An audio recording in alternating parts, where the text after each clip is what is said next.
اعوذ باللہ من الشیطان الرجیم بسم اللہ الرحمن الرحیم الم تروا ان اللہ سخر لکم ما فی السماوات وما فی الارض واسبغ علیکم نعمہ ظاہرۃ وباطنہ ومن الناس من یجادل فی اللہ بغیر علم ولا ہدی ولا کتاب منیر صدق اللہ العظیم۔ کیا تم نے دیکھا نہیں کہ اللہ تعالیٰ نے تمہارے لیے مسخر کر دیا ہے جو کچھ کے آسمانوں میں ہے اور جو کچھ کے زمین میں ہے؟ یعنی یہ کہ آسمان کے اندر سورج ہے، چاند ہے، یہ سب تمہاری ضرورتیں بہم پہنچانے میں لگے ہوئے ہیں۔ سورج کی تمازت ہے جس سے تمہاری فصلیں پکتی ہیں، اسی سے ہواؤں کا نظام چل رہا ہے، بارشوں کا برسنا، تو یہ سارا معلوم ہوتا ہے کہ تمہارے لیے یہ سب بستر بچھایا ہے اللہ نے اور ساری تمہاری ضرورتیں پوری کی ہیں۔ وَأَسْبَغَ عَلَيْكُمْ نِعَمَهُ، اور اس نے تم پر اپنی ساری نعمتیں مکمل کر دی ہیں، پوری کر دی ہیں۔ ظاہرۃ و باطنۃ، یہ نعمتیں ظاہری بھی ہیں، باطنی بھی ہیں، جو باہر سے نظر آتی ہیں، دکھتی ہیں، جن کو ہم استعمال کرتے ہیں۔ بہت سی نعمتیں وہ جن کا ہمیں احساس ہی نہیں ہے، ہمارے وجود کے اندر کیا کچھ اللہ تعالیٰ نے ودیعت کیا ہوا ہے اس کا ہمیں پوری طرح احساس بھی نہیں۔ وَمِنَ النَّاسِ مَن يُجَادِلُ فِي اللَّهِ بِغَيْرِ عِلْمٍ، یہ آیت آ چکی ہے سورہ حج میں۔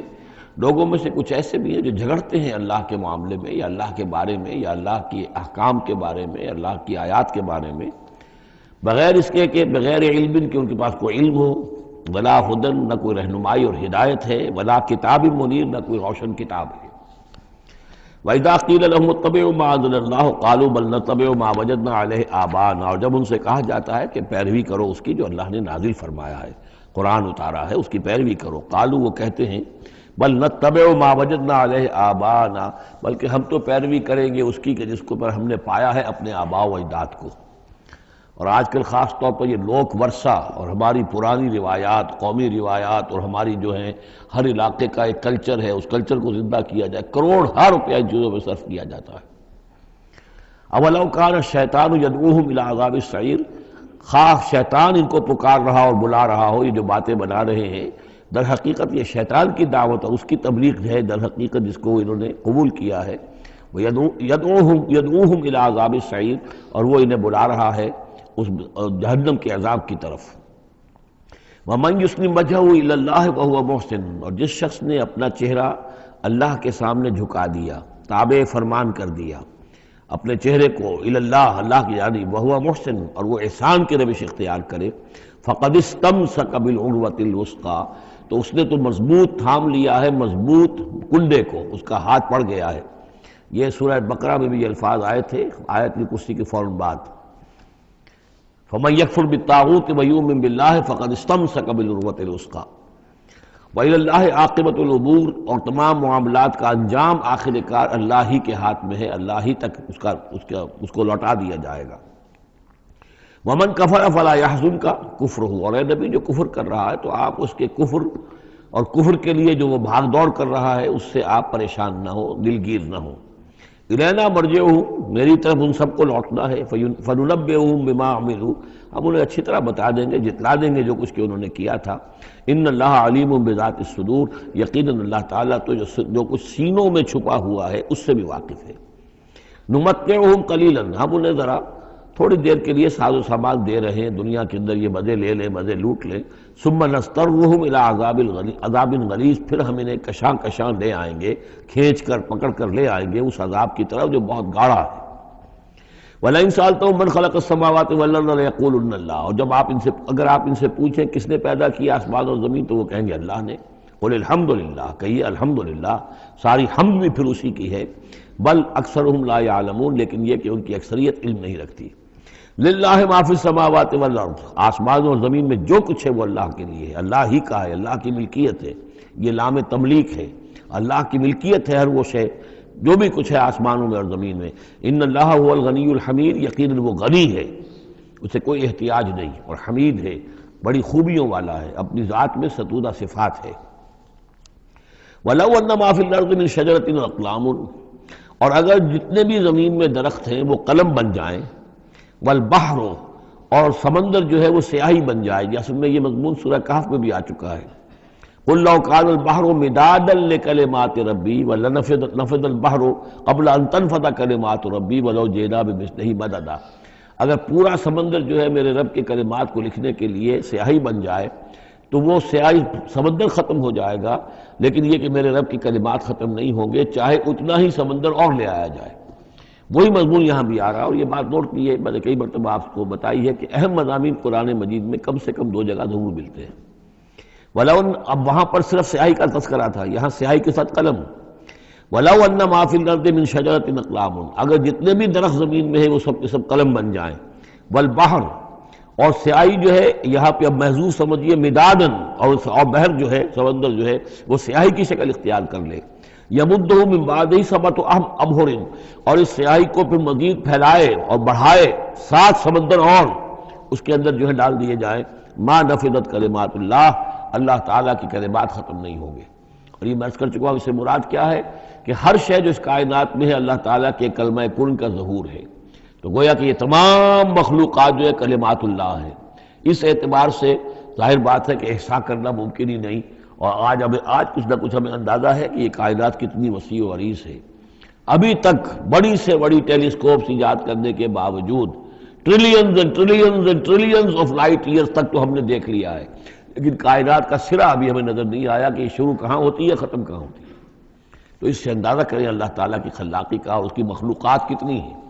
تو وہ جتنے بھی کلمات کن ہیں، اگر ان کو لکھنے کے لیے تمام جو ہے زمین کے درخت وہ قلم بن جائیں اور تمام سمندر جو ہیں وہ سیاہی بن جائے اور 7 سمندر اور بھی اس میں ایڈ کر دیے جائیں، تب بھی یہ کہ اللہ کے کلمات ختم نہیں ہوں گے۔ ان اللہ عزیز الحکیم، یقیناً اللہ تعالیٰ زبردست ہے، حکمت والا۔ اب ادھر تو اس میں تو اللہ تعالیٰ کی تخلیق کی وسعت اور عظمت کا تذکرہ ہو گیا، اب اس کا جو اس کے انتظام کا معاملہ، اس کی تدبیر جو ہے اس میں کس قدر یسر ہے، کتنی آسانی ہے، کتنی سہولت ہے اس کے لیے۔ یعنی اس کائنات کو جیسے کہ سورہ بقرہ میں آیت الکرسی میں بھی آیا تھا وَلَا يَئُودُهُ حِفْظُهُمَا، یہ آسمانوں اور زمین کی حفاظت اس پر کوئی بھاری نہیں ہے، مشکل نہیں ہے، اس کو جو ہے اس کے تھامنے میں، اس کے چلانے میں کوئی اس کے لیے یہ کام بوجھل نہیں ہے، وزنی نہیں ہے۔ وَلَا يَئُودُهُ حِفْظُهُمَا وَهُوَ الْعَلِيُّ الْعَظِيمُ، تو اسی کو یہاں فرمایا مَا خَلْقُكُمْ وَلَا بَعْثُكُمْ إِلَّا كَنَفْسٍ وَاحِدَةٍ، تم سب کو پیدا کرنا اور تم سب کو دوبارہ پیدا کر لینا اللہ تعالیٰ کے لیے ایسے ہی جیسے ایک نفس کا پیدا کر دینا، اللہ کے لیے یہ اتنا یسیر ہے۔ ان اللہ سمیع بصیر، یقیناً اللہ تعالیٰ سمیع ہے اور بصیر ہے۔ تو گویا کہ ایک ہے اللہ کی تخلیق کی وسعت و عظمت، وہ تو کلمات الہی، اور ایک ہے اللہ تعالیٰ پر یہ کتنا ہلکا ہے، اہون علیہ، یہ اس کے لیے بہت آسان ہے، یسر اور سہولت اللہ تعالیٰ اس کے انتظام کو اور اس کو جو لے کر چل رہا ہے وہ اس پر بھاری نہیں۔ الم تر ان اللہ یولج اللیل فی النہار، کیا تم دیکھتے نہیں کہ اللہ تعالیٰ رات کو پرو لاتا ہے دن میں، ویولج النہار فی اللیل، اور دن کو پرو لاتا ہے رات میں۔ اب یہ ایک تو اس کا مفہوم یہ ہو سکتا ہے کہ جیسے ایک ڈوری ہے اور اس ڈوری کے اندر اگر آپ نے دانے ڈالے ہوئے تسبیح میں، ایک سیاہ ہے ایک سفید ہے، ایک سیاہ ایک سفید ہے، تو سیاہ کے بعد سفید، سفید کے بعد سیاہ، یہ تو آتا چلا جائے گا۔ ایک یہ ہے کہ کبھی دن بڑھتا ہے اور رات گھٹتی ہے، گویا کہ دن جو ہے رات میں داخل ہو رہا ہے، کبھی رات بڑھنے لگتی ہے دن گھٹنے لگتا ہے، گویا کہ دن جو ہے وہ رات کو انکروچ کر رہا ہے، رات کے حصے کو گویا کہ اس نے قبضے میں کر لے لیا ہے۔ تو اس طریقے سے اللہ تعالیٰ پھرو دیتا ہے رات کو دن میں، دن کو رات میں۔ وَسَخَّرَ الشَّمْسَ وَالْقَمَرَ، اور اس نے مسخر کر دیا ہے سورج کو اور چاند کو۔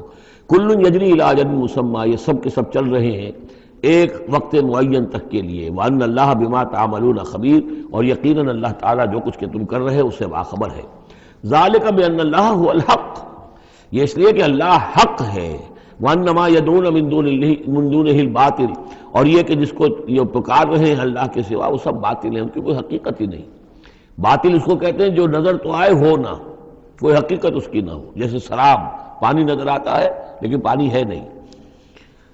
وَأَنَّ اللَّهَ هُوَ الْعَلِيُّ الْكَبِيرُ، اور یقیناً اللہ تعالیٰ ہی ہے سب سے بلند و بالا اور سب سے بڑا اور عظمت والا۔ أَلَمْ تَرَ أَنَّ الْفُلْكَ تَجْرِي فِي الْبَحْرِ بِنِعْمَتِ اللَّهِ لِيُرِيَكُم مِّنْ آيَاتِهِ، کیا تم دیکھتے نہیں کہ کشتیاں چلتی ہیں سمندر میں یا دریا میں اللہ کی نعمتوں کو لے کر؟ ظاہر بات ہے ٹرانسپورٹ جو ہوتی تھی پہلے بہت بڑی، وہ سمندروں میں کشتیوں سے، دریاؤں میں بھی۔ لِيُرِيَكُم مِّنْ آيَاتِهِ، تاکہ وہ تمہیں دکھائے اپنی آیات میں سے۔ ان فی ذلک لآیات لکل صبار شکور، یقیناً اس میں آیات ہیں، لیکن کس کے لیے؟ ان سب لوگوں کے لیے جو صبر کرنے والے ہیں، شکر کرنے والے ہیں۔ صبار یہ بھی مبالغے کا صیغہ ہے، فعال کے وزن پر، بہت صبر کرنے والا۔ شکور فعول کے وزن پر ہے، بہت زیادہ شکر کرنے والا۔ وَإِذَا غَشِيَهُم مَّوْجٌ كَالظُّلَلِ، اور جب یہ کبھی سمندر میں ہوتے ہیں اور ان کے اوپر ایک موج چڑھتی ہے اور ڈھانپ لیتی ہے انہیں جیسے کہ بادل ہو، ایسی موج آ رہی ہے کہ گویا کہ وہ تمہارے اوپر سے گزر جائے گی۔ دعوا اللہ مخلصین لہ الدین، تو وہ پکارنے لگتے ہیں اللہ کو اسی کے لیے اپنی اطاعت کو خالص کرتے ہوئے۔ فلما نجاہم من البر، اور جب اللہ انہیں نجات دے کر لے آتا ہے خشکی پر، فمنہم مقتصد، تو ان میں سے کچھ وہ لوگ ہیں کہ جو بیچ کی چال پر چلتے ہیں، یعنی یہ کہ اکثر و بیشتر جو ہیں وہ پھر شرک کی راہ اختیار کر لیتے ہیں۔ وما یجحد بآیاتنا الا کل ختار کفور، اور ہماری آیات کا انکار نہیں کرتے مگر وہی جو قول کے جھوٹے ہیں اور ناشکرے ہیں۔ یا ایھا الناس اتقوا ربکم واخشوا یوما، اے لوگو اپنے رب کا تقوی اختیار کرو اور ڈرو اس دن سے، لا یجزی والد عن ولدہ، جس دن کوئی والد اپنے بیٹے سے کسی شے کو دور نہیں کر سکے گا، بچا نہیں سکے گا کسی بھی چیز سے، ولا مولود هو جاز عن والدہ شیئا، اور نہ ہی بیٹا جو ہے وہ اپنے باپ سے کوئی شے دور کر سکے گا، کوئی کسی کے کام نہیں آئے گا، نہ باپ بیٹے کے نہ بیٹا باپ کے، تو باقی سارے رشتے جو ہیں وہ تو اس کے بعد ثانوی ہیں۔ ان وعد اللہ حق، یہاں وہ آیت بھی یاد آ گئی ہوگی آپ کو، یا بنی اسرائیل اذکروا نعمتی التی انعمت علیکم انی فضلتکم علی العالمین واتقوا یوما لا تجزی نفس عن نفس شیئا ولا یقبل منها شفاعۃ ولا یؤخذ منها عدل ولا هم ینصرون۔ یا ایھا الناس اتقوا ربکم واخشوا یوما لا یجزی والد عن ولدہ ولا مولود هو جاز عن والدہ شیئا ان وعد اللہ حق، اللہ کا وعدہ سچا ہے، شدنی ہے، اٹل ہے، ہو کر رہے گا، قیامت آ کر رہے گی، جزا و سزا ہو کر رہے گی۔ فلا تغرنکم الحیات الدنیا، تو دیکھو تمہیں نہ دھوکے میں ڈال دے یہ دنیا کی زندگی، تم اسی کے اوپر ریجھ جاؤ، اسی میں مگن ہو جاؤ، اسی میں گم ہو جاؤ، تو گویا کہ یہ تمہارے لیے پھر دھوکے کی ٹٹی بن گئی کہ اصل زندگی سے تمہیں جو ہے ذہناً جو ہے اس نے غافل کر دیا۔ ولا یغرنکم باللہ الغرور، اور دیکھنا وہ دھوکے باز تمہیں اللہ تعالیٰ کی شان غفاری کے حوالے سے دھوکہ نہ دے۔ یہ شیطان آ کر یہ بھی کہتا ہے کہ اللہ تو بڑا غفار ہے، تم نے کیا کیا، کچھ چھوٹے سے گناہ تھوڑے سے کیے، اللہ کی مغفرت تو بہت وسیع ہے، خامخواہ کاہے کو گھبراتے ہو، کاہے کو توبہ کرتے ہو۔